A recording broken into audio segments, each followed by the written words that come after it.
Egunon, buenos días. En primer lugar, me gustaría agradecer mucho la asistencia a todas aquellas personas que estáis escuchándonos en este seminario de ciencia y supercomputación.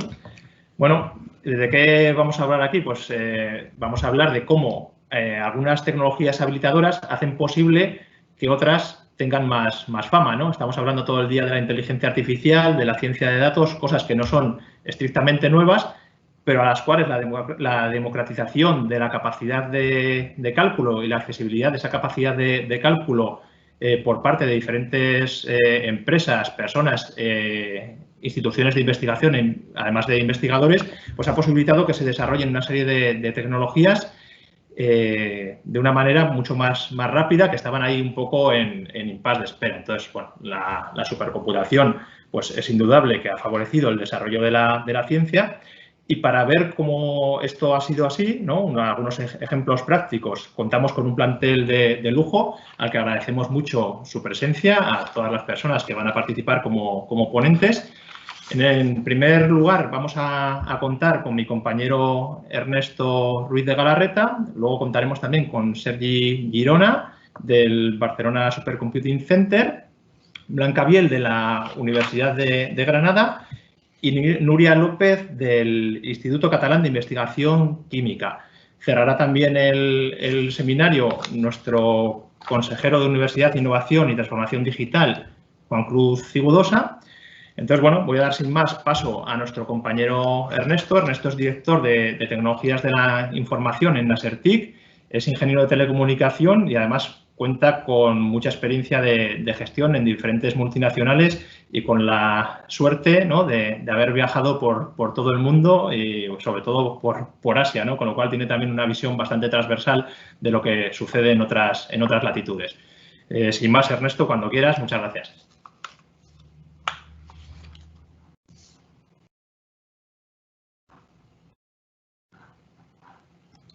Hola, buenos días. Gracias, Iñaki.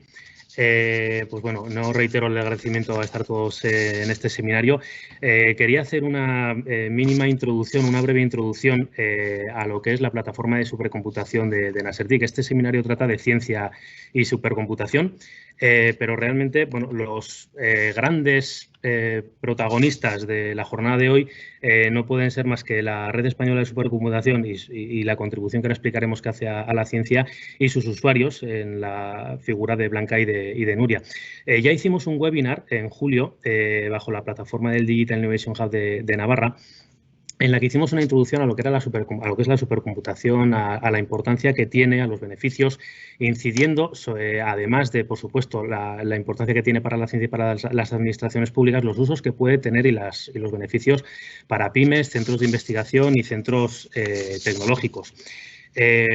Hoy nos centraremos sobre todo en los beneficios que la supercomputación puede aportar a la ciencia y como máximo exponente nacional pues tenemos a la Red Española de Supercomputación que Sergi Girona presentará con mucha más precisión que yo y cómo contribuye al desarrollo científico y a la innovación. Nasertic tiene el honor y también la responsabilidad de ser parte de la Red Española de Supercomputación desde el 6 de mayo de este año, de 2020, y por tanto pues nos sumamos a esta contribución que la supercomputación pues, hace al desarrollo científico y a la innovación. Antes de dar paso a la red y voz a sus usuarios, quería explicaros muy brevemente por qué Nasertic decide en su día poner en marcha una plataforma de supercomputación y cómo ha evolucionado hasta que bueno, pues, tenemos el hito de adherirnos a la Red Española de Supercomputación. Para ello, repasaremos pues, cuál era el objetivo inicial que sigue vigente de la plataforma, cuál ha sido su evolución, sobre todo desde el punto de vista más del usuario, características muy a nivel cualitativo y algunos proyectos que hemos llevado a cabo en nuestra plataforma. Bueno, el objetivo, vamos a empezar por ahí. El objetivo, ¿por qué Nasertic decide poner en marcha una plataforma? Bueno, pues lo hemos escrito ahí. Básicamente es situar a Navarra a la vanguardia de la capacidad de procesamiento rápido, ágil y dinámico de los datos para el desarrollo de nuevas tecnologías, pues como puede ser la inteligencia artificial, Internet de las cosas, el Big Data. La plataforma en sí no es un fin, ¿vale? La plataforma tiene que ser necesariamente la herramienta para el desarrollo científico, para el desarrollo tecnológico de las empresas, de los centros tecnológicos, de la ciencia en general, de las administraciones públicas, a través de potenciar proyectos estratégicos. ¿Cuál ha sido la evolución? Bueno, la evolución, sobre todo desde el punto de vista de usuario, cuando nació en 2008 o cuando Nasertic puso en marcha en 2018 la plataforma, en principio se puso a disposición de las administraciones públicas y todo su entramado, ¿no? Gobierno Navarra, todos sus organismos y todas las redes de sociedades públicas. Un tiempo después, pues fruto de esta evolución, se dio también acceso a todo lo que son los centros tecnológicos y de investigación, porque, bueno, al ser los canalizadores de la tecnología también hacia la industria, pues consideramos que era muy importante que pudiesen contar con esta infraestructura que era pues relativamente novedosa en Navarra, ¿no? Después, el hito que ya hemos comentado, este mismo año, el 6 de mayo, pues la Red Española de Supercomputación aceptó la candidatura de Nasertic a ser un nodo más de esta infraestructura, de esta superinfraestructura distribuida y, pues bueno, de alguna forma pues dimos acceso a la comunidad científica ya a nivel nacional e internacional a nuestra plataforma de supercomputación.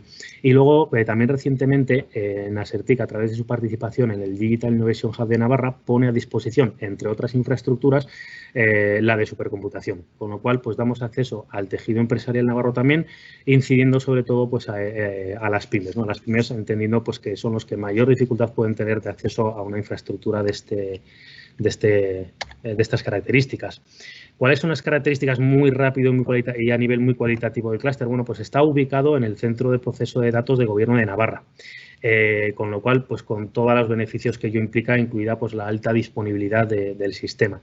Tenemos un modelo multifabricante, Intel IBM Power 9, tenemos un modelo con tecnología híbrida, tanto CPUs como GPUs, y un modelo basado en software libre como instrumento y apuesta estratégica de crecimiento de la propia plataforma.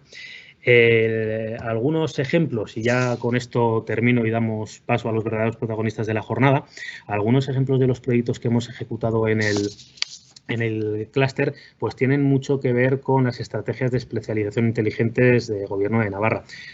Por ejemplo, en la parte de medicina personalizada se han ejecutado los proyectos de Nagenmil, Farmanagen o Nagencol, que tuvimos también en agosto un seminario en el que los explicamos en profundidad.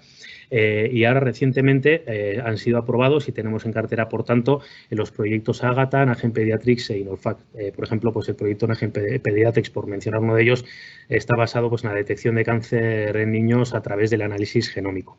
Luego también hemos desarrollado otros proyectos fuera de medicina personalizada. Por poner un ejemplo, pues con la Sociedad Pública Tracasa hicimos una clasificación de puntos LIDAR para generar automáticamente el modelo digital de superficies y terreno de la Comunidad Foral de Navarra.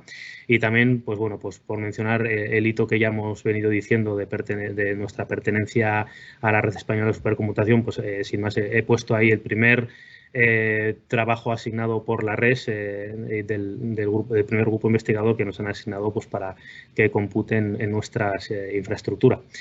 Y bueno, sin más, esto es todo lo que os quería contar. Doy paso ya a lo que son los verdaderos protagonistas de la jornada, ¿vale? Que es la Red Española de Supercomputación. Iñaki, te cedo la palabra.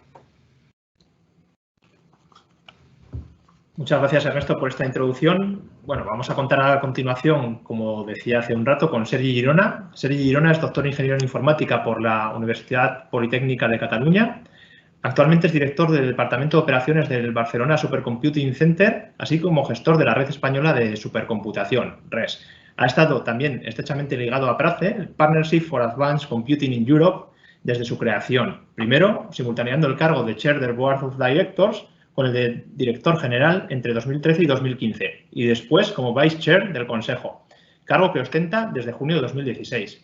Sergi se unió al Barcelona Supercomputing Center en 2004 como responsable de la instalación del supercomputador que ya conocemos, yo creo que todos, Mare Nostrum, en Barcelona, donde dirigió la preparación de su ubicación y la coordinación de la instalación del sistema con IBM. Como director de operaciones, sus responsabilidades incluyen el soporte a usuarios y la administración de los diferentes sistemas de supercomputación del BSC. Actualmente, además, está en un proyecto francamente bonito, uno más y apasionante, porque lidera la planificación e instalación del nuevo Mare Nostrum 5, un superordenador de preexascala que albergará el BSC tras ser elegido para ello por el Euro HPC Joint Undertaking, la red europea de supercomputación. Bueno, yo, Sergi, por nuestra parte, decirte que en estos meses que hemos tenido oportunidad de compartir experiencias con vosotros, estamos encantados, es un placer pertenecer a la red y creemos que se trata de todo un ejemplo de colaboración que debería ser exportado a otras áreas. Muchas gracias, Sergi. Iñaki, muchas gracias. Muchas gracias por la invitación, por la oportunidad, pero efectivamente, como dices, aquí lo que se trata es de compartir y ese es el objetivo por el cual nosotros creamos la Red Española de Supercomputación. He intentado construir el mensaje de una forma diferente con el objetivo de buscar cómo las empresas, los investigadores pueden realizar un trabajo conjunto. Es decir, nosotros creamos la Red Española de Supercomputación en 2006. Es una de las grandes infraestructuras del Estado, cuyo objetivo principal es dar servicio de supercomputación a los científicos. Tenemos 13 supercomputadores distribuidos por toda la península. Lo que buscamos es aunar esfuerzos, crear un global en España de diferentes capacidades, de diferentes niveles. Somos 12 instituciones, incluimos Nasertic en mayo, hemos incluido recientemente al PIC, al Puerto de Información Científica. Tenemos 13 superordenadores, servicios de supercomputación con más de 12 petaflops. Damos servicio de usuarios, permitimos juntar centros grandes y pequeños, con lo cual creamos unas sinergias entre todos.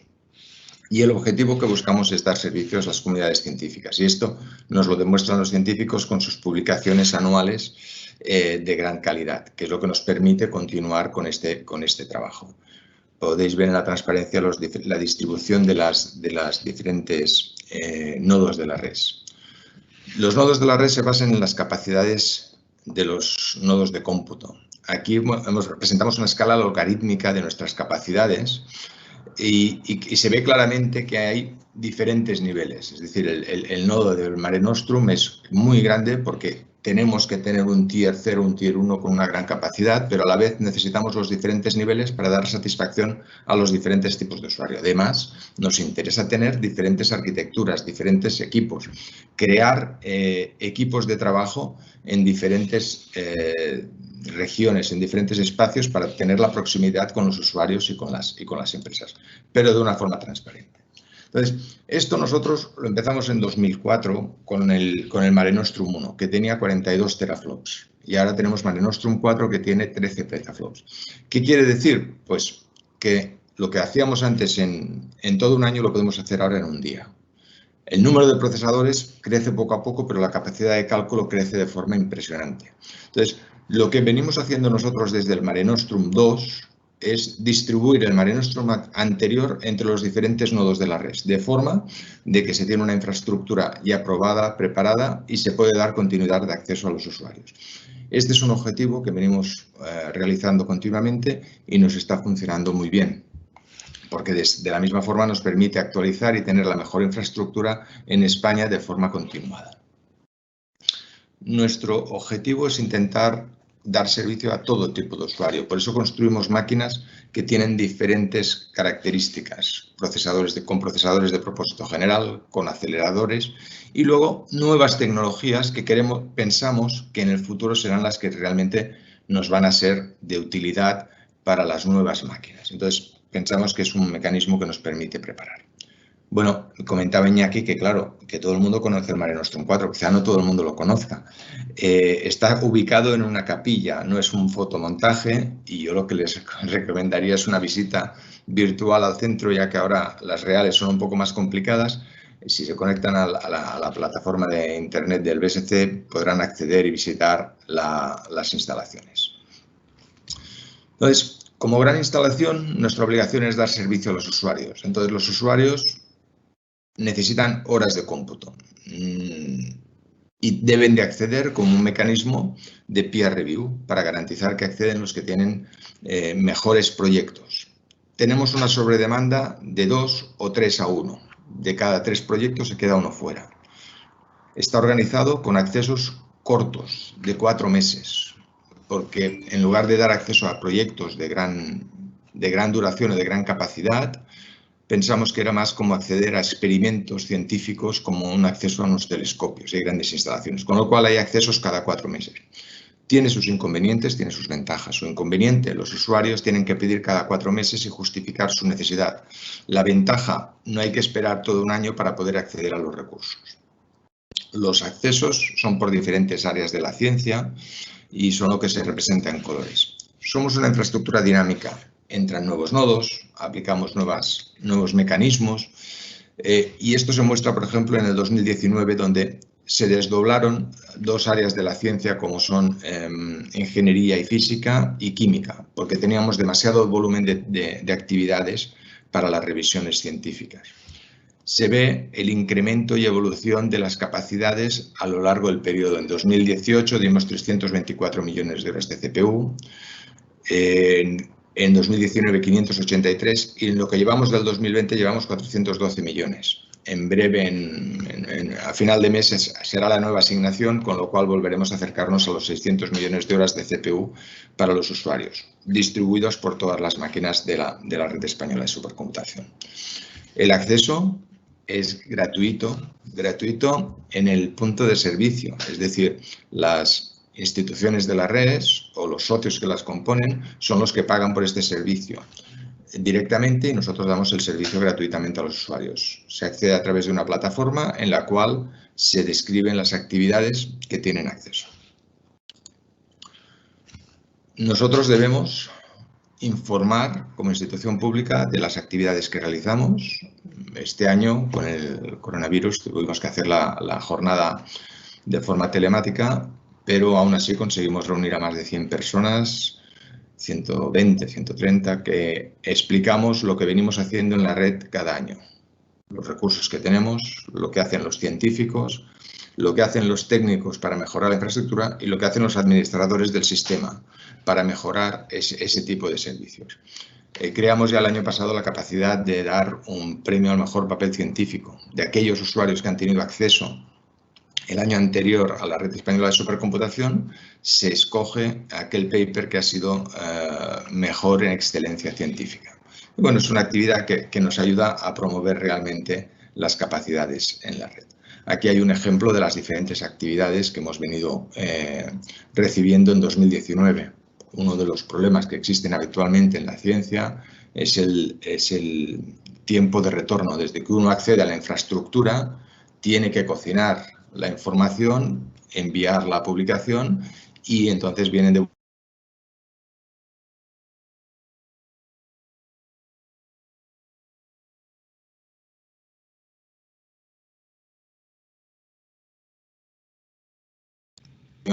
me da que he tenido un problema. Sí, ahora yo creo que está bien. Te hemos dejado de oír un segundo. Ahora te oímos, ¿eh? ¿Me oís bien? Sí. ¿Sigo en modo presentación? Sí. Está bien. Bien. Entonces, aquí doy un salto a Europa.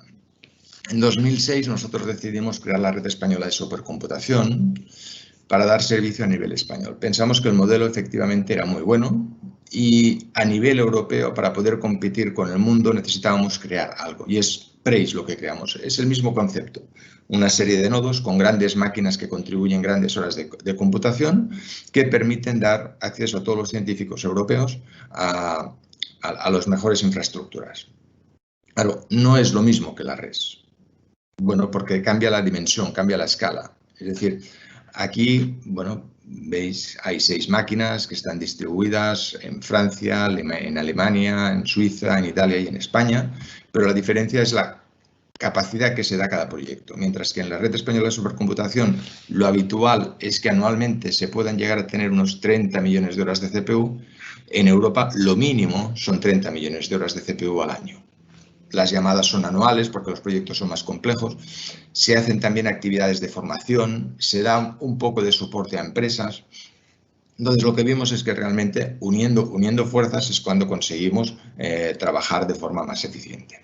Bien, eso fue en 2010. ¿Qué ha ocurrido? Pues bueno, en 2020 17, Europa se da cuenta de que, bien, la inversión distribuida de los países en máquinas de supercomputación no es adecuada, no es suficiente, y deciden crear una iniciativa que se llama EuroHPC, y han creado una empresa pública que se llama EuroHPC Joint Undertaking, cuyo objetivo es doble: tener o dar capacidades de supercomputación a los científicos europeos para ser competitivos a nivel internacional y, en segundo lugar, desarrollar tecnología propia.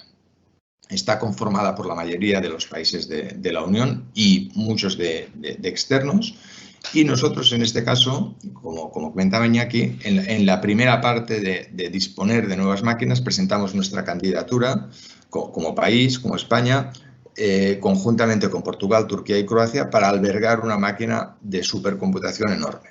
Bien, el concurso, ganamos la oportunidad de albergarla, se ha realizado el concurso no está realizado, no se ha decidido todavía, no os puedo anunciar qué máquina será, pero realmente vamos a pasar de una máquina de 13 petaflops pico a una máquina de más de 200 petaflops pico. Significativamente algo más de 200, con una inversión total de 217 millones de euros. Es una gran inversión, es una inversión que incluye operaciones, es decir, el total cost ownership, que comparten entre todos los socios: España, Portugal, Turquía, Croacia y la Unión Europea, que se encarga de pagar el 50% de esta inversión. Con esto conseguimos, damos un paso más adelante y creamos todas las escalas desde el nivel europeo, el nivel español, el nivel local de cada uno de los nodos, y conseguimos crear estas sinergias. ¿Esto cómo se ha conseguido? Bueno, pues el BSC, que se creó en 2004 para albergar el primer Mare Nostrum, una iniciativa del Gobierno de España, el Gobierno catalán, la Politécnica, que durante muchos años han decidido continuar con las inversiones. Han permitido que tengamos ahora mismo más de 700 personas con una inversión inicial de los socios de 7 millones de euros que nos permiten ser competitivos y conseguir 32 millones de euros, con un revenue anual de 39. ¿Qué quiere decir? Bueno, pues es importante que los gobiernos inviertan en una semilla. Esta semilla puede crecer, pero tiene que garantizarse una continuidad en esta inversión para poder dar los servicios y el desarrollo.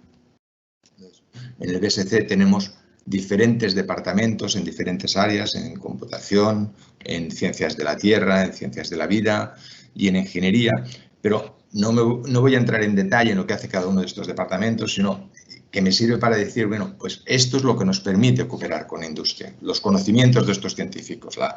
Lo que quería introducir aquí es cómo conseguimos hacer esta transferencia de tecnología de lo que hacemos con las diferentes empresas. Aquí están nombradas todas las tecnológicas de IT, pero claro, no solo se trabaja con ellas, sino también con empresas de diferentes sectores que necesitan la supercomputación. Y este efectivamente es uno de los temas, y acabo, que Europa también se ha dado cuenta, y España se ha dado cuenta, de la necesidad de ayudar a trabajar a las entidades científicas para dar servicio a las pymes, para conseguir transferir este conocimiento en las diferentes actividades. Igual que existen los Digital Innovation Hubs, en Asertic en Navarra, el BSC en Cataluña, en Extremadura el CENIT, diferentes nodos de la red están creados, participan en el Digital Innovation Hub de su región. No existe un Digital Innovation Hub de país, si no también lo hubiéramos creado para anexionarlos, pero sí que a través de Europa, a través de EuroHPC, se ha creado el National HPC Competence Center, que lo que busca, sus objetivos es dar acceso a infraestructura, dar transferencia de conocimiento, experiencia y soluciones para resolver problemas y información y puntos de contacto. Entonces, este proyecto que hemos iniciado ahora mismo va a ser un punto adicional para permitirnos interaccionar con las pymes y con las empresas. En resumen, lo que he estado buscando era presentar cómo de una infraestructura de investigación podemos llegar a ayudar a la ciencia, podemos llegar a ayudar a la empresa, pero requiere una inversión continuada de los stakeholders y trabajar conjuntamente para crear un grupo de trabajo entre todas las instituciones. Muchas gracias.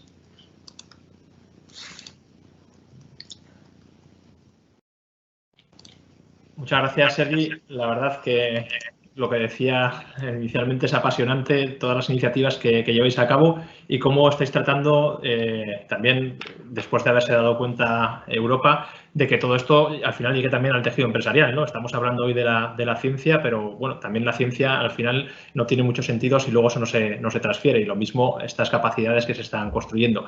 Te oía hablar y digo, si esto fuera atletismo, no sé si sería ya, antes era fondo, ¿no? Porque la tecnología cambiaba de vez en cuando, ahora ya se ha ido convirtiendo en medio fondo y no sé si ya estamos en la velocidad, ¿no? Porque cómo crecen las capacidades de cómputo de un año a otro son magnitudes que tú mismo lo has dicho, ¿no? De pasar de lo de hacer un año con la siguiente máquina a hacer lo mismo en un día. Bueno, la verdad que estamos en un momento muy bonito para saber también aprovecharlo, y lo que decías, para que Europa se beneficie de todo esto y tecnológicamente, pues entre todos construyamos otra Europa diferente, ¿no? Que es en lo que estamos.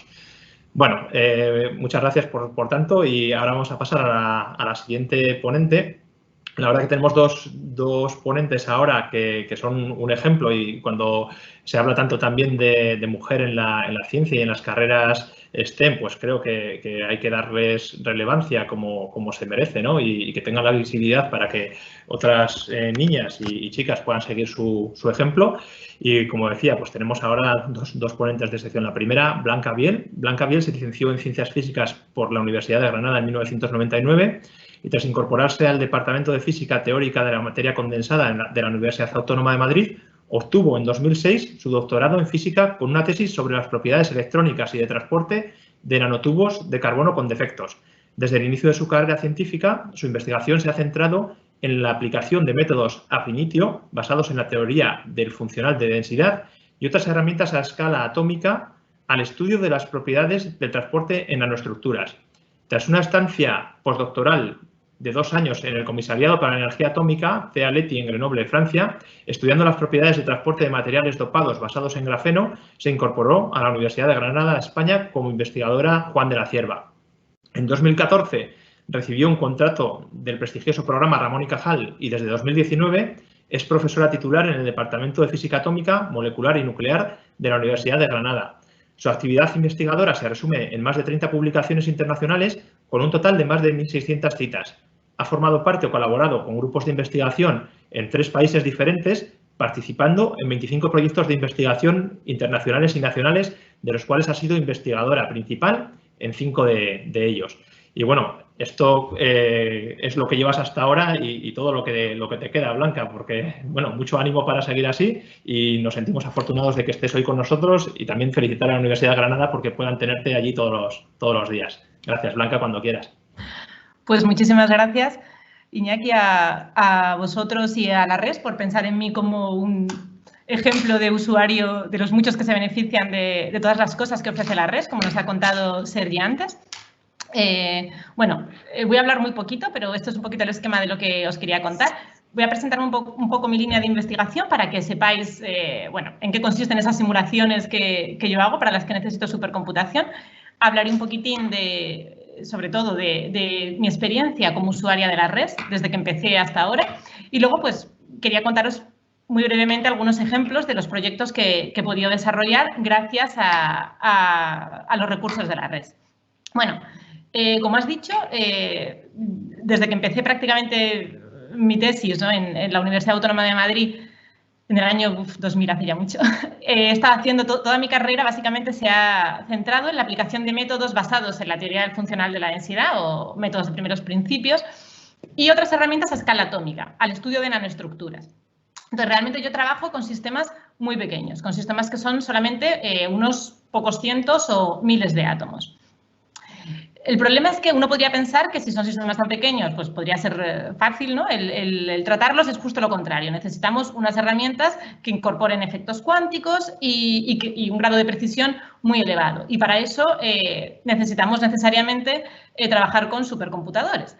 Realmente, dependiendo de la herramienta de simulación que utilice, si es puramente cuántica o si son métodos empíricos que están basados, pues, en algunos parámetros empíricos, el número de átomos con el que trabajo normalmente, pues, puede oscilar en torno a unos cientos de átomos, como del orden de 10.000 o 100.000 átomos, ¿no? ¿Qué podemos estudiar? Pues, ¿o qué estudio yo? Pues propiedades estructurales, electrónicas, de transporte, de carga, todo eso. El tiempo de cálculo a nivel usuario, pues dependiendo del sistema, dependiendo de lo que quiera estudiar y de la herramienta de simulación que esté utilizando, pues puede ir desde días a semanas. Y aquí es donde realmente los supercomputadores entran, ¿no? Realizar este trabajo realmente sería imposible sin tener un supercomputador, tener acceso a esos recursos. Estos son algunos ejemplos de los materiales con los que yo estoy trabajando más últimamente. El conocido, yo creo, por todos, grafeno y todos sus derivados, ¿no? Pues fulerenos, nanotubos, las nanocintas de grafeno y luego también pues toda la familia de materiales bidimensionales que podemos combinar de alguna manera. Entonces, como veis, pues realmente estamos trabajando a nivel atómico, ¿no? Y el impacto del desorden a nivel atómico, de efectos, pues quito átomos, pongo átomos, ¿qué pasa cuando combino unas especies químicas con otras? ¿Cuál es el efecto en el material? Con vistas a posibles aplicaciones, pues en nanoelectrónica, en optoelectrónica e incluso para algunas cosas la industria más biológica, ¿no? Como, bueno, igual puedo contar un poquito al final. Mi primer proyecto de la RES fue en mayo del 2013. Fue justo cuando me acaban de comunicar que me habían concedido un contrato del programa Ramón y Cajal. Y bueno, fue cuando empecé un poco digamos, diseñar mis líneas de investigación de forma más independiente. Entonces, para eso, un amigo y colaborador en un grupo de la Universidad Autónoma de Madrid me introdujo a la RES, que yo no conocía, y me animó a pedir mi primer proyecto, que fue este de aquí, y que fue concedido. Entonces, la verdad es que era la primera vez que pedía y la verdad es que, pues bueno, me hizo mucha ilusión, pero sobre todo me permitió contar con tiempo de cálculo para poder iniciar esa línea de investigación. Desde entonces hasta ahora he solicitado 18 proyectos como investigador principal en la RES. Estaba mirando, de esos 18 creo que me han concedido 15, así que la tasa de éxito no sé cómo es, bueno, lo ha contado antes Sergi cómo era, pero yo estoy muy contenta y espero que pueda seguir así. Y bueno, realmente esto ha dado lugar a varios miles de kilohoras concedidas y gracias a todos estos proyectos he podido desarrollar unos más o menos 7 o 8 líneas de investigación y colaboraciones diferentes, ¿no? ¿Qué tipo de colaboraciones he podido desarrollar gracias a este tiempo de cálculo? Pues colaboraciones con otros grupos teóricos, algunos dentro de la RES, otros no. Muy importante, colaboraciones con grupos experimentales, porque muchas veces para dar soporte a grupos experimentales, una de las primeras cosas cuando me plantean un nuevo problema es hacer un cálculo mental de en los próximos meses cuánto tiempo de cálculo voy a tener o cómo de fácil va a ser disponer de recursos para esos cálculos, porque uno de los grandes miedos míos, por lo menos, es comprometerme a hacer algo y luego no tener acceso a tiempo de cálculo para poder desarrollar esas simulaciones, ¿no? Así que realmente la labor de la RES aquí es imprescindible. Y bueno, muchísimas de estas colaboraciones pues, han sido no solo con grupos nacionales, sino también internacionales. Todos estos proyectos han permitido desarrollar proyectos que habíamos pedido a nivel nacional y a nivel europeo e incluso pedir y obtener nuevos proyectos, ¿no? Basados en los resultados que habíamos obtenido. Por supuesto, ha dado lugar a muchas publicaciones y a mí a nivel personal tengo que decir que yo creo que me ha servido mucho porque desde que empecé en la RES hasta ahora pues ha cambiado también mi estatus profesional, ¿no? Desde investigadora a ahora ya profesora en la universidad. Y es verdad que creo firmemente que si no hubiera podido tener acceso a estos recursos de la RES, todo esto hubiera sido muy difícil de conseguir. Hubiera tenido que avanzar de forma muchísimo más lenta para desarrollar todas estas líneas. Y con la consiguiente, digamos, retraso, ¿no? en ir consiguiendo pues, distintas cosas a nivel profesional. Sergi ha explicado ya un poquito cómo funciona eso. Voy a contar yo cómo lo veo desde nivel usuario. Son 3 convocatorias al año. Como él ha dicho, tiene ventajas, tiene inconvenientes. Es verdad que cuando se acerca el momento de pedir dices, puf, me toca otra vez escribir, pero como dices, mucho mejor saber que si en una no consigues algo, pues vas a tener otras 2 a lo largo del año. Y, bueno, te garantiza de alguna manera que si escribes una buena propuesta, pues puedas conseguir el tiempo que necesitas. Una cosa que encuentro estupenda es que las fechas están definidas. Para los que vivimos de la financiación pública, esto de no saber nunca cuándo van a salir los proyectos, en qué momento, qué te van a pedir, el saber con tanta antelación cuándo es el plazo, ¿no? para poder pedir el proyecto ayuda muchísimo.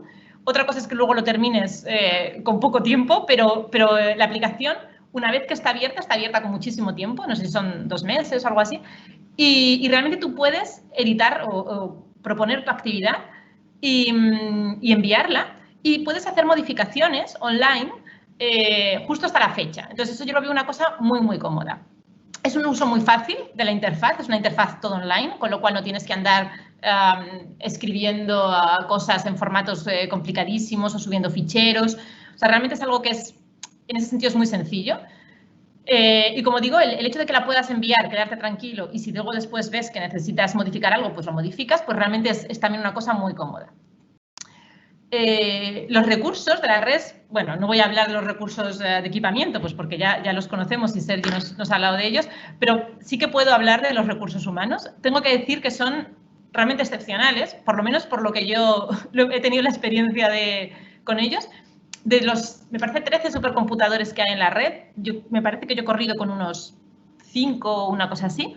Y tengo que decir que la inmensa mayoría, los profesionales que están detrás de esos supercomputadores son excepcionales. Tienen un nivel de profesionalidad altísimo a la hora de resolver problemas técnicos y un nivel de dedicación también excepcional, de desvivirse, ¿no?, por intentar hacer que te funcionen las cosas y que se solucionen los problemas. Luego, la red pues, tiene un comité, ¿no?, un poco por encima, por encima de estos, digamos, técnicos en cada supercomputador, a los que puedes recurrir cuando hay un problema más grave o algún tipo de incidencia. Yo creo que solamente he tenido que recurrir una vez y también la experiencia fue extraordinaria, ¿no?, de también desvivirse por intentar entender qué estaba pasando e intentar solucionarlo. Así que realmente yo, a nivel usuaria, no puedo estar más contenta. Esta frase al final no sabía muy bien cómo decirlo, pero creo que es importante tenerlo en cuenta. Es que mi sensación como usuaria es que a cambio de todo esto nos piden poco a cambio. Pues obviamente citar los recursos de la red, contribuir y acordarte de ir subiendo las publicaciones o las contribuciones que tengas gracias a esos recursos obtenidos. Y bueno, hace un año, pues me ofrecieron, no es un año o dos, me ofrecieron la posibilidad de contribuir en mi poquita medida pues a ayudar en la revisión de los proyectos, ¿no? Que en cierto modo pues también fue gratificante pensar que podía hacer una labor allí. Y de hecho tengo que decir que al contrario que otro tipo de ayuda como revisora, pues esto es una ayuda que además es remunerada, ¿no?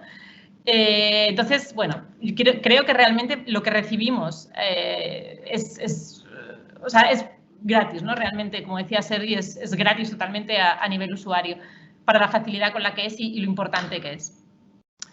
Y bueno, creo que todavía me queda un poco de tiempo. Os voy a contar algunos ejemplos de proyectos que he desarrollado pues gracias a la red. Estos son unos proyectos en los que hacemos una caracterización, ¿no?, de defectos en estos materiales bidimensionales. Pues vamos viendo cómo, dependiendo de a qué voltaje estemos utilizando, por ejemplo, el microscopio de efecto túnel, cómo nos cambia el contraste. Esto es importante porque a veces los experimentales no saben exactamente qué es lo que están teniendo. Entonces, tener unas imágenes simuladas de qué se debería ver para cada tipo de defecto para distintos voltajes, pues es una cosa que les ayuda, ¿no?, a identificarlos. Este trabajo pues dio lugar a 2 publicaciones y lo hicimos pues para microscopios de fuerzas atómicas y para microscopios de efecto túnel. Este es otro proyecto muy bonito que, como veis, me parece que fueron 4 actividades de la red. Es muy bonito porque era un proyecto que le fue concedido a esta investigadora de la Universidad de Granada, Araceli González Campaña, que es una starting grant del Consejo Europeo. Y consiste en estudiar ellas hacen síntesis de nanografenos, que son una especie, pues, trocitos de grafeno distorsionados porque ella les introduce defectos de forma controlada, y lo que querían era alguien que con las simulaciones pues, pudiera ayudar a interpretar, ¿no?, los resultados que ellos estaban obteniendo o a predecir qué defectos podían ser más interesantes. Y bueno, fueron varias actividades, varios proyectos de la red los que necesitamos, pero al final dieron lugar a una publicación muy buena y bueno, el trabajo dentro de este proyecto europeo. Y ya para terminar, estos son 2 ejemplos de trabajos más recientes. De hecho, este todavía no lo hemos publicado, con 2 colaboradores experimentales internacionales también en el estudio de esta caracterización de defectos en materiales bidimensionales, incluyendo sustratos, ¿no? Vemos las diferencias pues, cuando utilizamos un sustrato de oro, un sustrato de iridio, y realmente pues, les ha ayudado a ellos también para intentar, como decía, entender las imágenes que tienen. Todo esto no hubiera podido, cuando me contactaron, como digo, la primera reacción es pensar, vale, voy a tener tiempo de cálculo y si no, pues lo voy a pedir y a ver si hay suerte. Y realmente no hubiera podido salir adelante si no hubiera tenido acceso a esos recursos. Y bueno, esto es una cosa que justo es la primera aplicación. Acabo bueno, en el último periodo acabo de hacer esta propuesta, a ver si sale. Y si no, pues será para la siguiente. Que es una cosa muy más novedosa que estoy haciendo con un grupo de la Universidad Autónoma de Madrid, en la cual intentamos estudiar, mediante métodos que combinan mecánica molecular y mecánica cuántica, estudiar mutaciones en ácidos nucleicos. Y bueno, realmente es una cosa que acabamos prácticamente de empezar y es otro ejemplo de otro tipo de proyectos un poco diferente que vamos a empezar ahora y para la parte de mecánica molecular, pues quizá voy a probar las GPUs por primera vez, que todavía no las he probado. Y bueno, esto es más o menos todo lo que os quería contar. No sé si después pues creo que me parece un momento de preguntas, así que ya lo dejo para después si necesitáis algo. Muchísimas gracias. Pues muchísimas gracias, Blanca. Desde luego, enhorabuena por tus progresos y todo un ejemplo de cómo la supercomputación ha ayudado a tu carrera como investigadora. Comentabas ahora el tema de las preguntas y las respuestas y aquí tenemos detrás en el background a mi compañera Toya Bernat, directora de Innovación y Cultura Empresarial, que además de ayudarnos a organizar y difundir el seminario, se va a encargar de coordinar las preguntas y respuestas.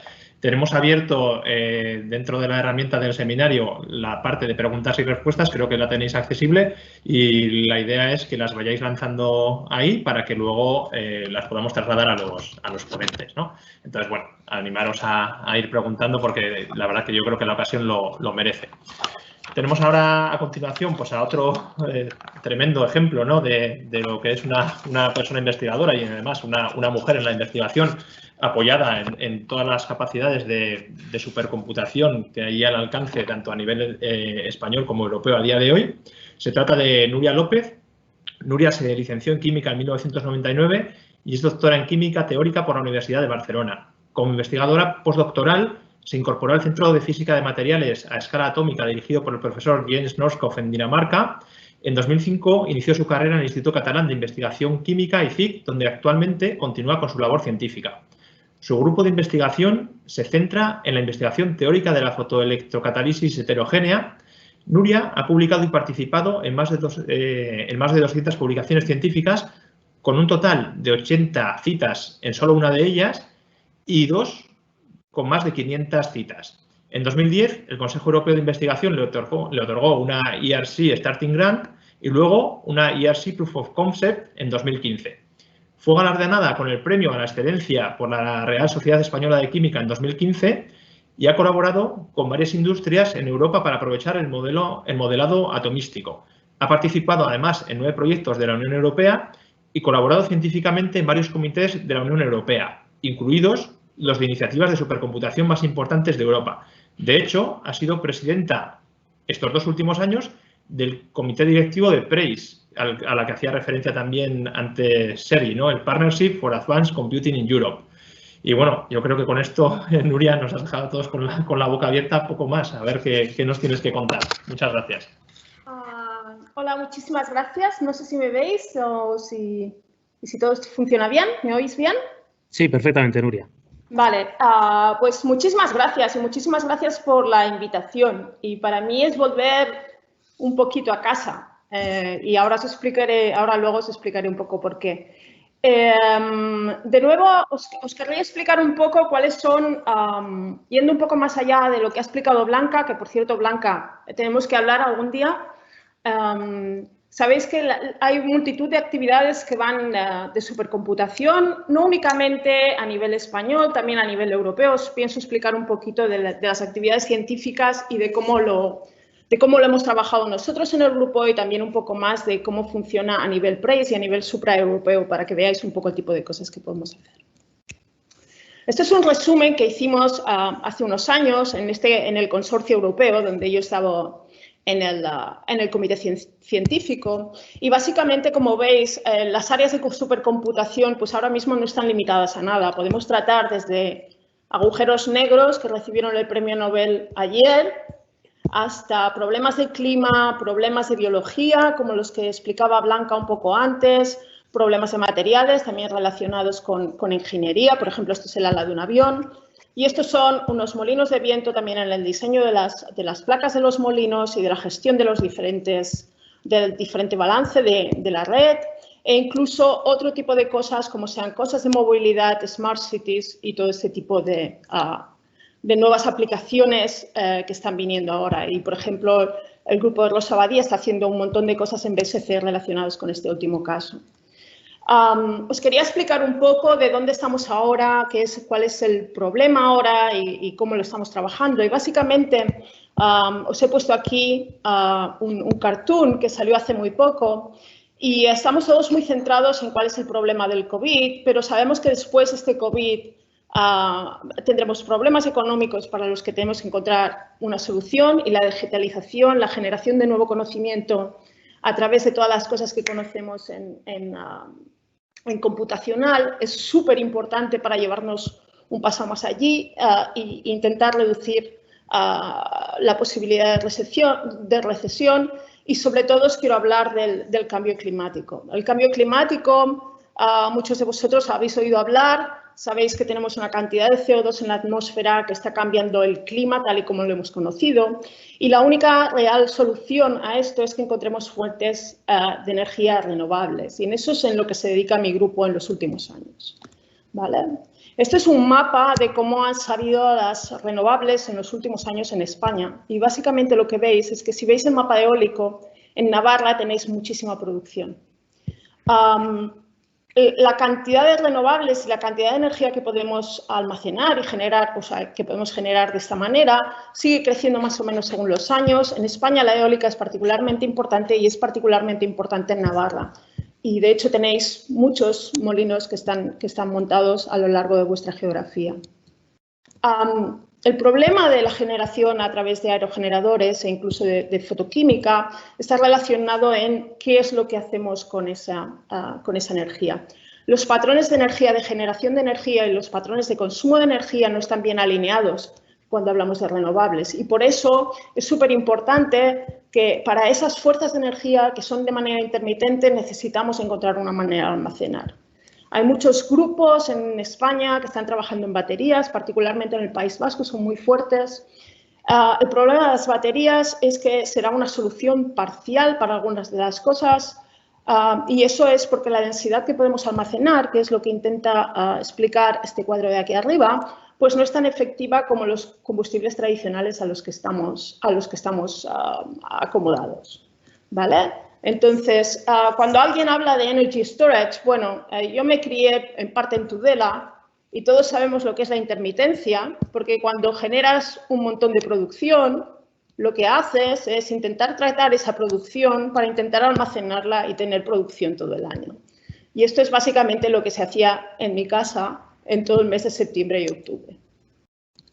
En fin, ¿cómo hacemos esto? Nosotros, dedicados a electricidad, hemos estado trabajando con diferentes grupos y básicamente han salido diferentes maneras de ver cómo atajar el problema de generación.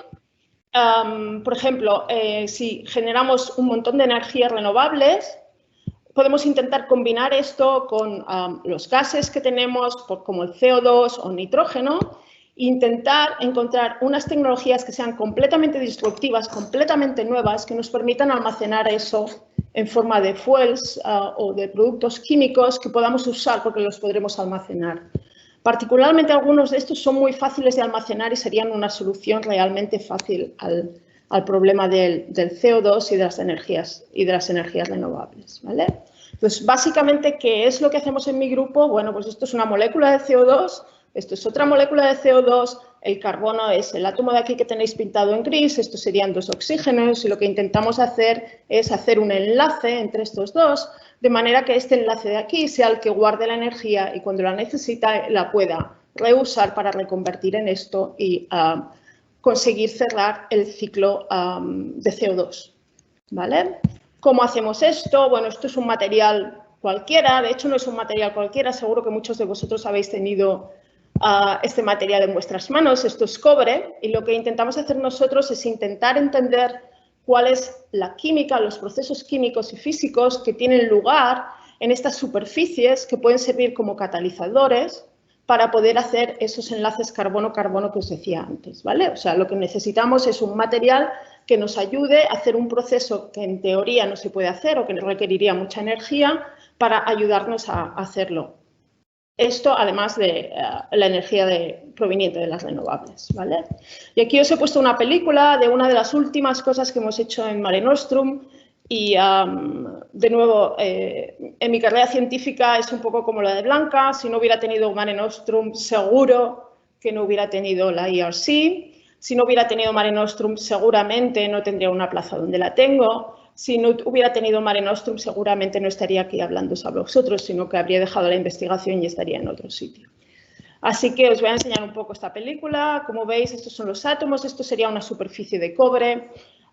Estas simulaciones son extremadamente pesadas. No las podemos hacer en casa. Necesitamos el superordenador para hacerlas. Algunas de ellas han tardado meses en hacerlas. Básicamente lo que os está enseñando aquí es cómo los átomos de cobre, que son estos que son más grandecitos, se van reordenando a lo largo del tiempo y esta reordenación depende también de la cantidad de oxígenos, que son los rojos que tenéis aquí, que va quedando en superficie. Una vez tenemos eso, una vez tenemos este tipo de patrones, que son unos tipos de patrones que no se habían investigado, aunque esta reacción se conoce desde hace muchos años y está súper bien estudiada en modelos muy simples. Creemos que, por ejemplo, a partir de aquí seremos capaces de mejorar los sistemas de producción de estos catalizadores, estos compuestos que nos ayudan a hacer los enlaces, y lo podremos mejorar primero en un device pequeño, de los que usamos en uno de los proyectos europeos, en el ALIF, y luego a partir de aquí intentar llevarlo a sistemas más grandes, ¿vale? Este tipo de simulaciones, esto es un Amnesia Molecular Dynamics, si alguien quiere detalles no hay ningún problema.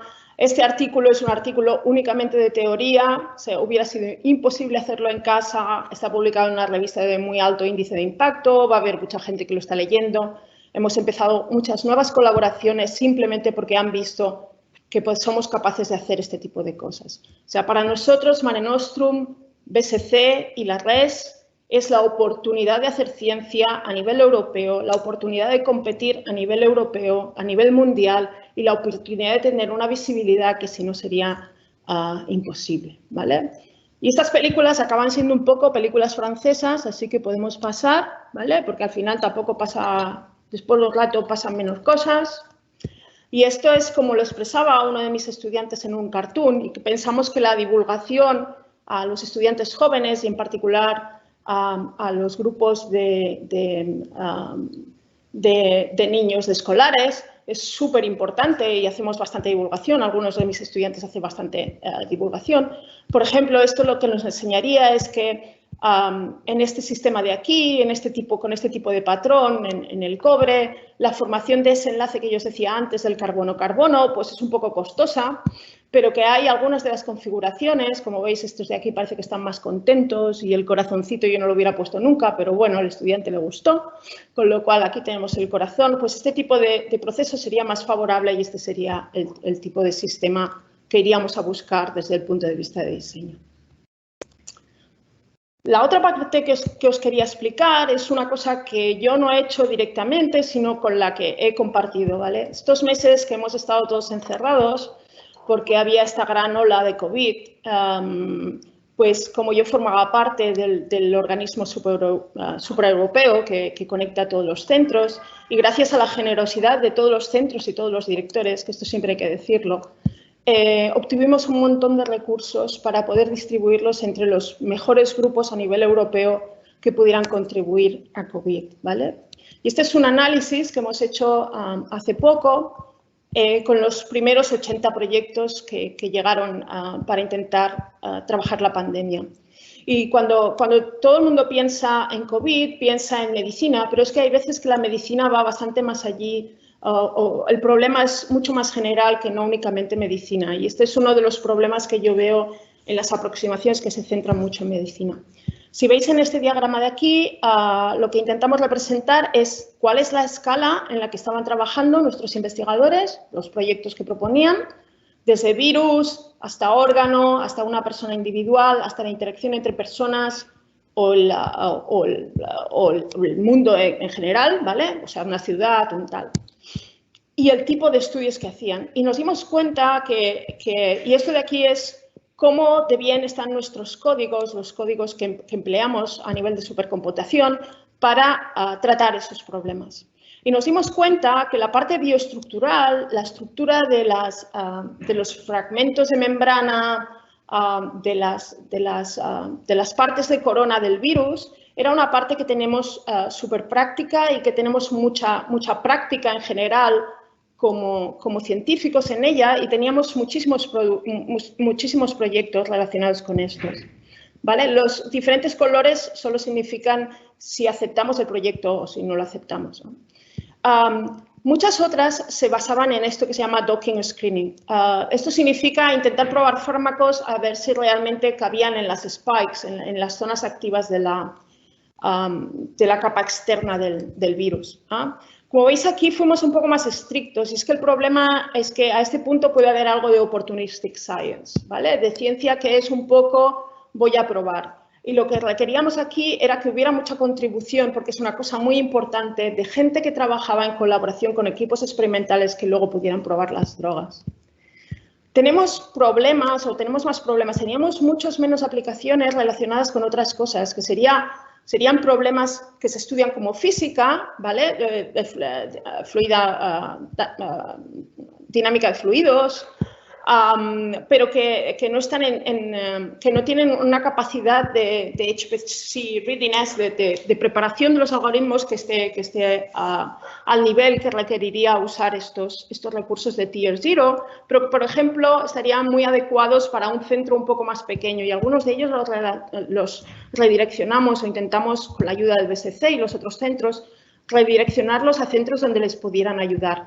Significativamente, algunos de estos proyectos estaban relacionados, no solo de estos de aquí, también de epidemiología, estaban relacionados con Artificial Intelligence, ¿vale? La inteligencia artificial, si no tienes unos datos buenos, es muy difícil que funcione, y todavía teníamos un problema, o hemos tenido un problema significativo de datos. Y creo que es una condición típica de pandemia o típica de crisis, en la que la producción de datos, la limpieza de los datos y el almacenamiento es crucial, y además que sean abiertos y que sean usables por todo el mundo.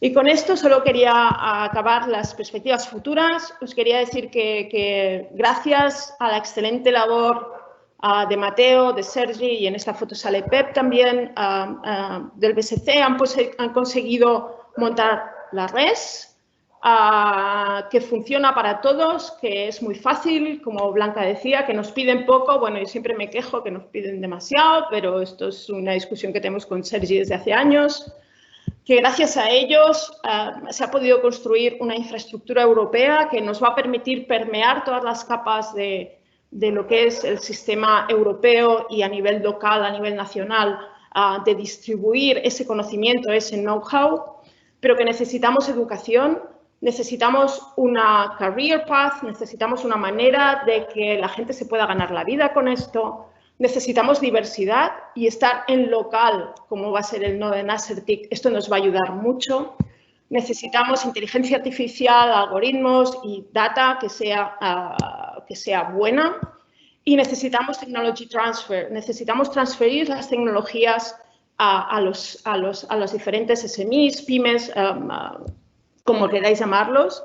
Por la naturaleza de nuestro trabajo, nosotros hemos estado básicamente trabajando con grandes centros, con grandes compañías como Total, Repsol y Covestro, pero también tenemos nuestra pequeña iniciativa que funciona gracias al BSC, ¿vale? Donde gente como Blanca podría subir sus datos estructurales para tenerlos en Open Science para que sean abiertos para todo el mundo, y esto solo funciona porque tenemos un sitio donde guardarlos que es en la RES. Entonces la RES nos está dando soporte a este tipo de iniciativas. Y con esto daros las gracias a todos y estoy abierta a cualquier pregunta o cualquier cosa que necesitéis. Muchísimas gracias.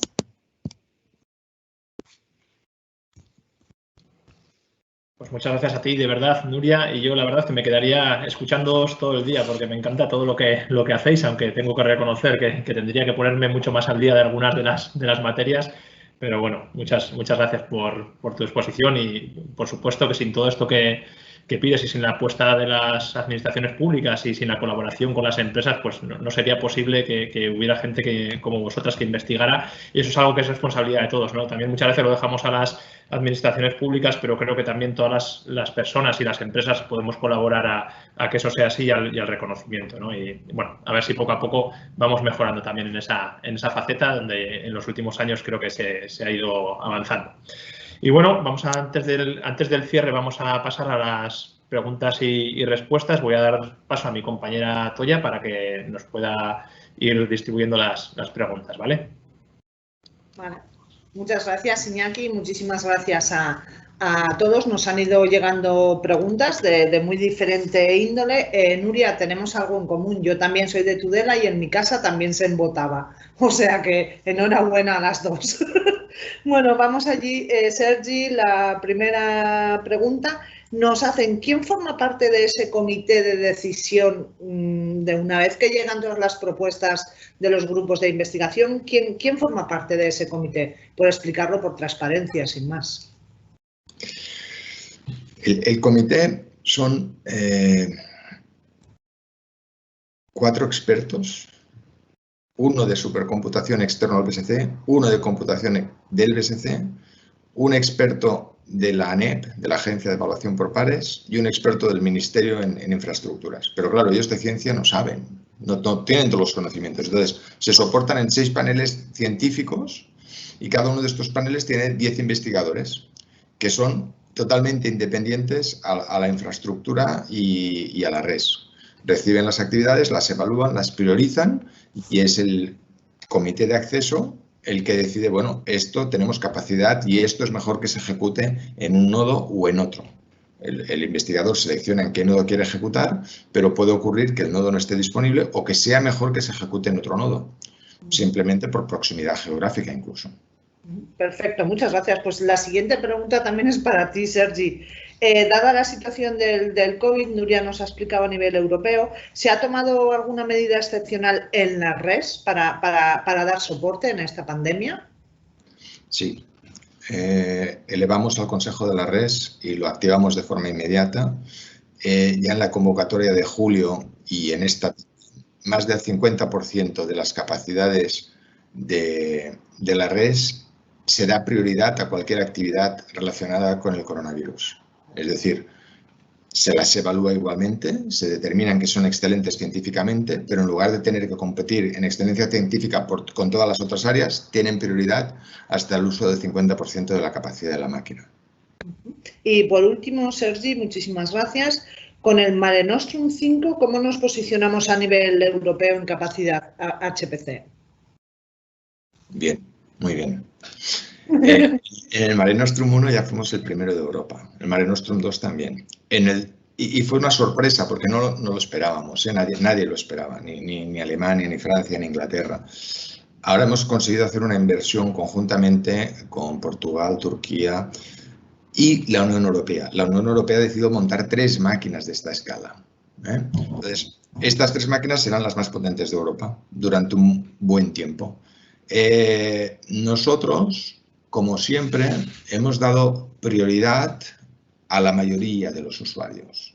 Es decir, podríamos haber construido una máquina basada exclusivamente en aceleradores, nos hubiera posicionado el primero de Europa y muy cerca del primero del mundo, pero no teníamos ese objetivo. Nuestro objetivo siempre es servicio a los usuarios. Entonces, hemos buscado una configuración que nos permita estar en una buena posición en Europa, el primero, el segundo, el tercero, uno de los 3 seguro que es, pero que desde el punto de vista de los usuarios seremos los primeros en que nos soliciten recursos, y eso ya tenemos experiencia. Muchísimas gracias. Ahora ya vamos con Blanca y Nuria. Hemos recibido varias preguntas que iban más o menos enfocadas a lo mismo, ¿no? ¿Cómo solucionabais antes las necesidades de simulación? Bueno, yo, pues si quieres, empiezo. A ver, digamos que los sitios donde he estado trabajando, por ejemplo, cuando estaba en Francia, pues allí tenían su propio clúster.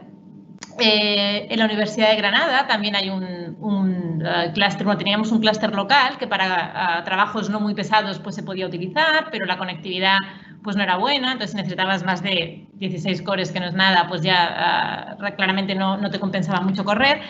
Sí que tienen un supercomputador, pero realmente está muy lleno. Cuando llegué a Granada, que fue en 2009, tenía el supercomputador de Granada para mí. Pero desgraciadamente la gente ya se fue dando cuenta de para lo que servía un supercomputador, y realmente ahora pues el tiempo de espera en las colas es altísimo. Entonces realmente pues sobrevives, pero sobrevives regulín. Y como digo, a la hora de comprometerte a hacer cálculos pues para otras colaboraciones, para otros proyectos, ahora tengo más tranquilidad mental de pensar, si no es en 4 meses, pues a lo mejor en un poco más seguro que lo voy a tener, ¿no? O no depender solamente en los recursos locales. Pero sí, es un problema. Nuria, técnicamente, ¿se hubieran podido realizar estas investigaciones hace años o realmente hubiera sido implanteable? Implanteable. Hay muchas de las cosas que estamos haciendo que yo incluso dentro de lo que es el lifetime de un estudiante de doctorado, los 3 o 4 años, en estas simulaciones que os he enseñado hemos tardado 2 años en hacerlas y analizarlas. Con los estudiantes anteriores ni me lo hubiera planteado hacerlas. Imposible, imposible. No hubiera tenido ni recursos ni... No. O sea, esto... Una de las cosas más bonitas del campo en el que estamos es que va muy rápido. Y va muy rápido gracias a que todos jugáis con vuestros teléfonos y tenéis algo para jugar en casa. Y eso nos ha simplificado mucho la vida y ha abaratado los costes y ha mejorado mucho las cosas. Pero, bueno, los cálculos que yo hice para mi tesis ahora se pueden hacer casi con el teléfono en un día. Entonces, es un área que es súper bonita y yo, pues nada, que toda la gente que quiera venir seremos pocos. La simulación es realmente la cuarta parte, la simulación y la Artificial Intelligence, la tercera y la cuarta partes de ciencia. Ya no es solo experimentos y teoría, sino también simulación y cómo construimos otro tipo de modelos de los que no habíamos tenido hasta ahora. Respecto a mi vida, bueno, yo vivía muy cerca del BSC, quiero decir, he trabajado muchísimos años muy cerca del BSC y yo creo que debo estar entre los primeros 20 usuarios y llenando máquinas desde el 2004 en BSC. O sea que... Tienes carnet VIP, ¿no? No, paso por las mismas normas que todo el mundo.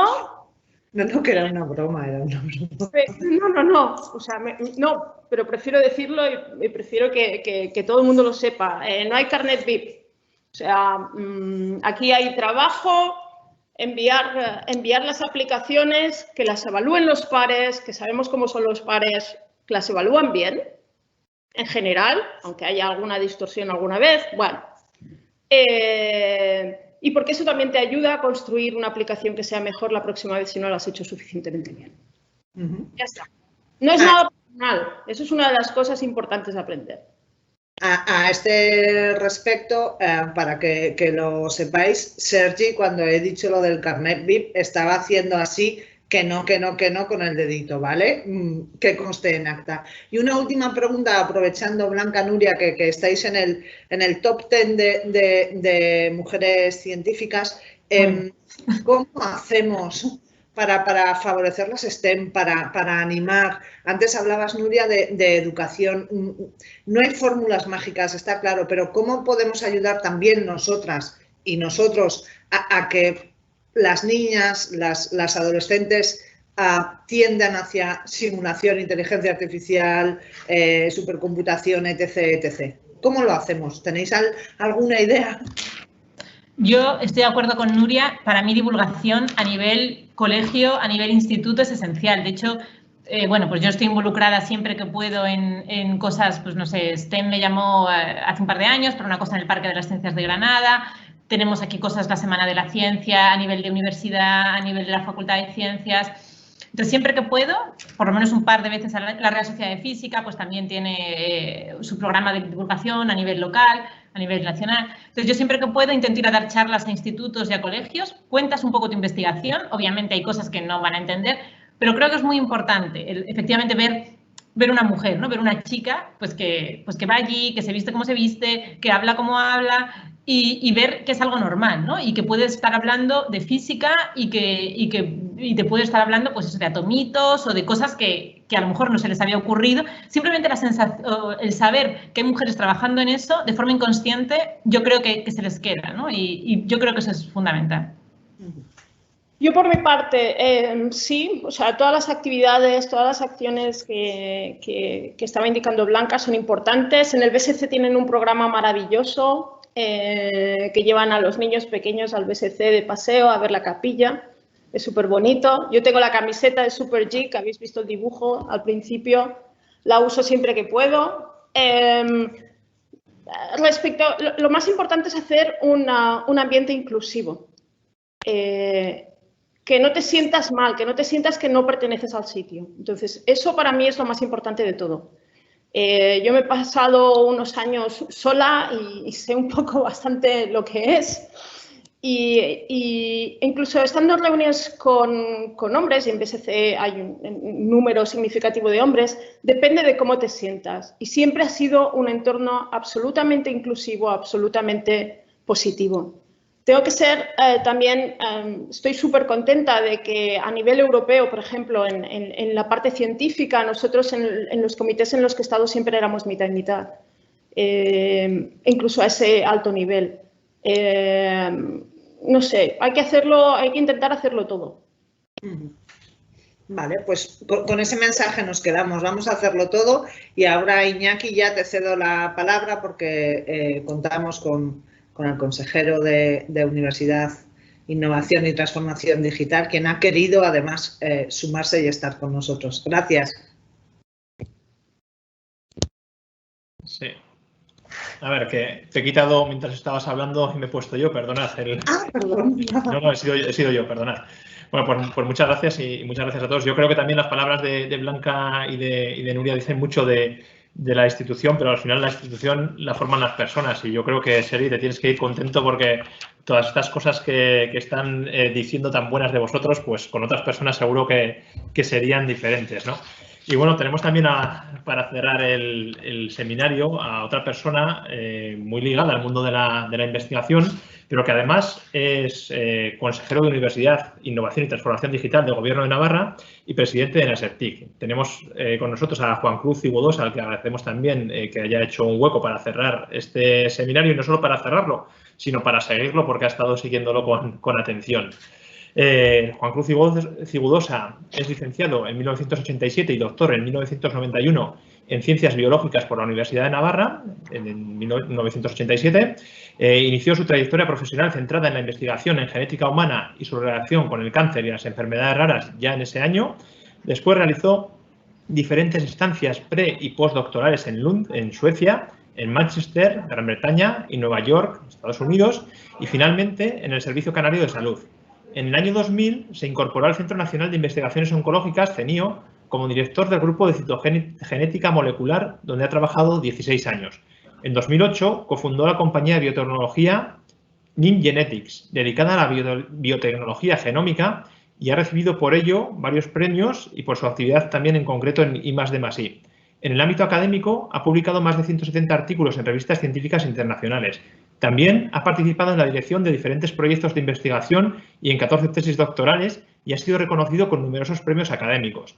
Ha participado, además, como experto en los trabajos de la ponencia del Senado sobre medicina genómica y ha sido presidente de la Asociación Española de Genética Humana y miembro de la Junta Directiva de la European Cytogenetics Association desde 2013 hasta 2019. Y por último, bueno, por último no, hay muchas más cosas, pero de lo que quería reseñar, ha formado parte de la Junta Directiva de la Asociación Española de Bioempresas, ASEBIO. Además de todo esto, pues es navarro y tenemos la suerte de contar con él en nuestro día a día en Gobierno de Navarra. Muchas gracias, Juan Cruz, cuando quieras. Muchas gracias por el relato de mi currículum. La verdad que, bueno, comparto cosas con cada uno de los ponentes, pero me cuesta mucho ceñirme a una despedida oficial y voy a hacer un poco de, si me permitís, de catalizador, y eso que ya se habla bastante de catalizadores, ¿no? Yo creo que mi experiencia en la política científica me está reportando muchas cosas, pero entre otras cosas pude conocer a gente que habitualmente no tenía tiempo.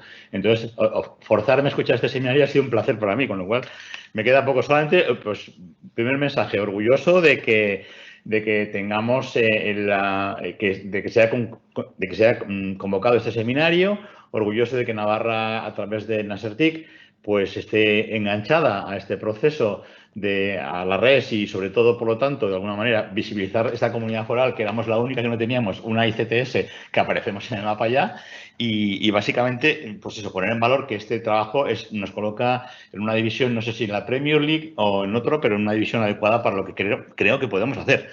Yo creo que es importante, y se ha mencionado antes por varias personas, entre ellas Nuria, que hay que federar un poquito el conocimiento y tener la cercanía del territorio de la red tiene muchos valores positivos. Entonces, yo creo que, repasando un poco lo que habéis dicho cada uno de vosotros, ¿no?, pues me gusta mucho la parte de Sergi, que es un poco más institucional y la ha entendido muy bien. Yo creo que el apoyo de las instituciones públicas a iniciativas como la de BSC y como cualquier tipo de innovación debe ser sostenida. Y, de hecho, es lo que marca la diferencia de experimentos o sociedades en los que la innovación juega un papel. La gente se olvida que en Estados Unidos o Israel tienen ese papel innovador porque hay mucho dinero detrás que viene de los estados, porque si no, esto no funciona. Y, además, permite, y lo has mencionado también adecuadamente, que eso se traslade a las pymes. Y también lo ha dicho alguien más, creo que también Nuria y Blanco lo han dicho, que toda la fuente del conocimiento se traslade a iniciativas, me da igual startups o pymes, me da igual.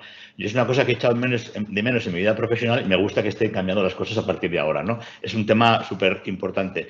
No me ha quedado claro con la lista, igual lo has dicho y no lo he oído, pero si había lista de espera si vuestro comité hace una lista de espera larga o no, pero si quieres luego lo hablamos en otro momento.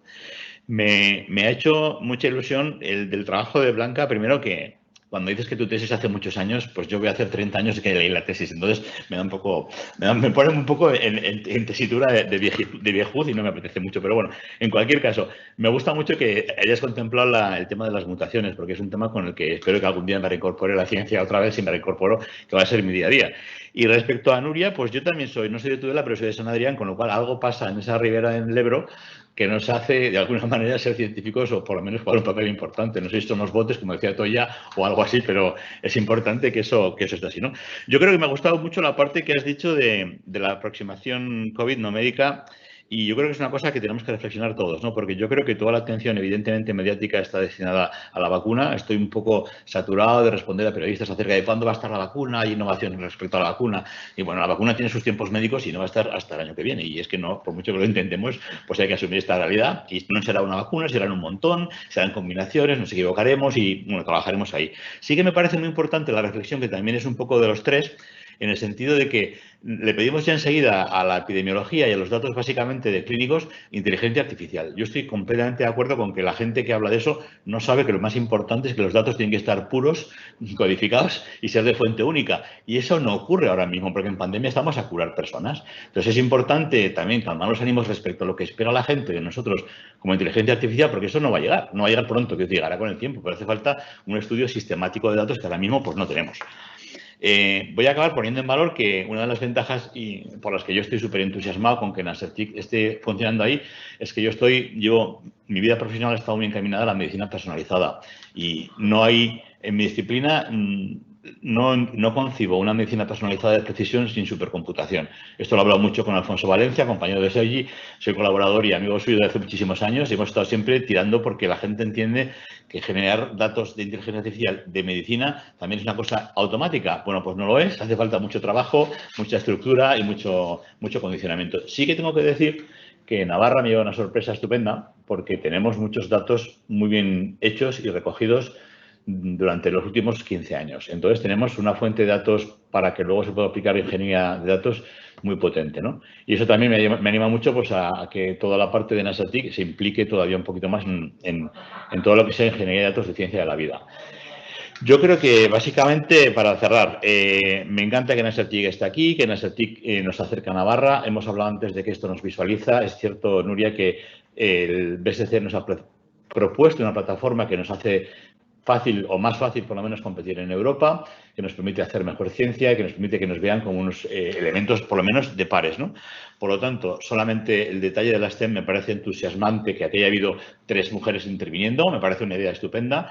En Navarra tenemos, también es un empeño personal de este gobierno, tenemos la cátedra STEM, damos mucho machaque con ellas y creo que hay que adelantar un poco la intervención. No creo que baste con bachiller ni con secundaria, sino que hay que ir a primaria, que es donde realmente se deciden estas cosas. Y estamos trabajando también en ese lado. Por lo demás, gracias a todos, ha sido un placer escucharos y de verdad que en la vorágine política en la que me encuentro, este seminario pues, me reconcilia un poco con mi anterior vida. Gracias a todos. Vale, pues muchísimas gracias, Juan Cruz, y muchísimas gracias a todas las personas que habéis ayudado a organizar y habéis participado en el seminario y, por supuesto, también a todas las personas que habéis asistido. Esperamos poder vernos en el próximo. Muchas gracias. Chao.